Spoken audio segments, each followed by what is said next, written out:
Abuela's Weave by Omar Castaneda. Pull back hard, old Abuela said. Make a jolt so the threads stay close, like family. Yes, Abuela. Esperanza thrust the bolt through the open weave and pulled the bar down with all her might.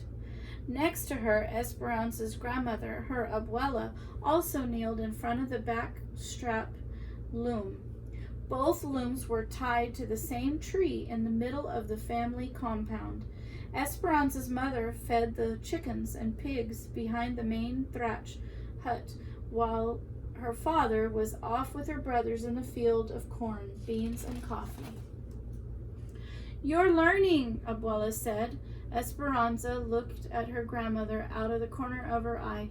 She knew that Abuela was nervous about the market. Her mother had said the hoopies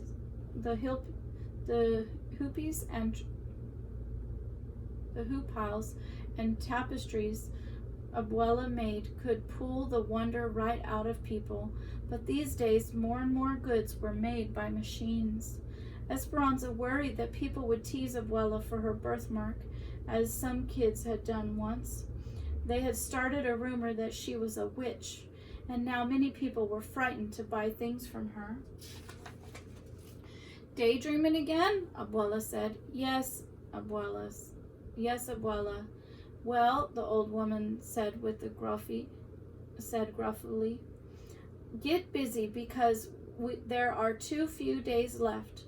You still have a lot of work to do, and there will be many other people selling the same things you have. Don't worry, Abuela. I'll be busy until we leave. And she was. Esperanza and her grandmother worked from early morning even before the sun came up, well past the sunset. When the moon rose and the compound fire gave everything the rich smell of pine, they showed no one their work, not even Esperanza's mother, because it was a special thing that they wove. They wanted to wait for the Fiesta de Pueblos in Guata to reveal it. Soon the day arrived, bright with the sun and the leaves glistening from the previous night's rain. It seemed like a good omen for Esperanza and her grandmother. Abuela appeared disguised as a woman in mourning, dressed in black, and she wrapped a long black shawl around her shoulders and across her face so that only her eyes appeared to the world. Esperanza, however, wore her favorite clothes. It was a white blouse with red, blue, and green threads in rectangular collar. Under that, the colors bled into silver and blue, and hidden within the designs of the blouse were tiny questles flying freely in the threads the way they once flew in the great forests of Guatemala. She carried on her head a large straw basket full of clothes, tablecloths, skirts, and the special tapestry. Esperanza walked steadily down the dirt avenue of Santa Cruz to get to the highway where the bus would pick them up. Abuela walked several paces behind. She insisted that they pretend they did not know each other. This way, if my birthmark frightens customers, they will still buy from you, Abuela explained. When the bus came, Abuela did not even help lift the heavy basket to the boys who strapped bags on the roof of the bus. Inside, they sat 3 seats apart, as if they were strangers, people living in different villages, people with no ancestors in common. When they arrived, the noise of the city was deafening. Large buses roared down the narrow streets, emitting clouds and black fumes. Horns blasted, and people hurried roughly down the sidewalks. Esperanza wanted more than anything to get off off the bus, where people jammed on sidewalks and hawkers yelled from their shops or from the 100 carts blocking the sidewalk and streets. She felt trapped. Her lungs ached from the automobile and bus fumes, and her ears rang with sounds of screeching brakes, horns shouting, and the whistles of policemen. Esperanza walked quickly, the basket steady upon her head, her mind trying to focus away from the commotion and onto the stalls to set up for the fiesta in the Parque Central. She walked furiously, zigzagging to get down to the street on the avenue, where the noise was less, when she suddenly stopped to see if Abuela was following behind. She looked for a familiar face among the bobbing heads, the baskets, the helmets, and hats. She wanted to catch just a sight of her grandmother's shawl, like a blackbird hopping from branch to branch in the forest of people, but she could not find her. Esperanza continued to the market, hoping Abuela would eventually find her there among the merchants. I think she's way back here.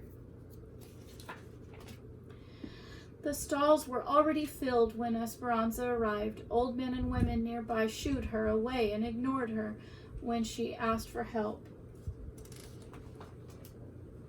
At last, all she could do was set her basket between the narrow slants of the two stalls. On one side, a family from Aguita sold pottery, reproductions of Mayan crafts, and cloth loomed in one of many factories. The woman on the other side sold long bolts of cloth, musical instruments, and decorative bags. The bags all had zippers machined in the capital and the long handles of the colorful plastic. Everything was beautiful, Esperanza thought. She thought that no one would buy anything from her. She and her grandmother would return to Santa Cruz with no money, the long hours wasted, and the family disappointed. Esperanza sadly took out her wares to hang them one by one on long splinters in the salt wood on either side. She felt terribly alone. Even her poor Abuelita was nowhere to be seen. The people slowly noticed. They pointed at the elaborate weaving. Tourists and Guatemalans alike drew closer to her tiny place and looked up with wonder at the beautiful work in front of them.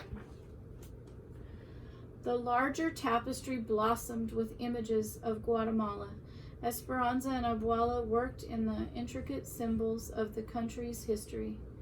There were heroines and heroes inspired by the glorious Pablo Vu, the sacred book of the Maya, and in one corner a beautiful Quetzal seemed to watch over it from all within a white cage. In Esperanza's hand, one tapestry's colors shone as brightly as the sun over Guatemala's lake, Atilian.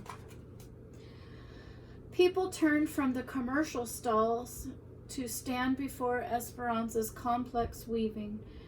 When she looked up, Esperanza saw Abuela with a smile across her birthmarked face. It didn't take long at all for their work to be sold that day. The people were disappointed when all was gone, but Esperanza promised to return with new things that following month. And on the way back to Santa Cruz, grandmother and granddaughter sat side by side. Esperanza's smooth and nimble fingers held tightly in her Abuela's wrinkled old hands. The end.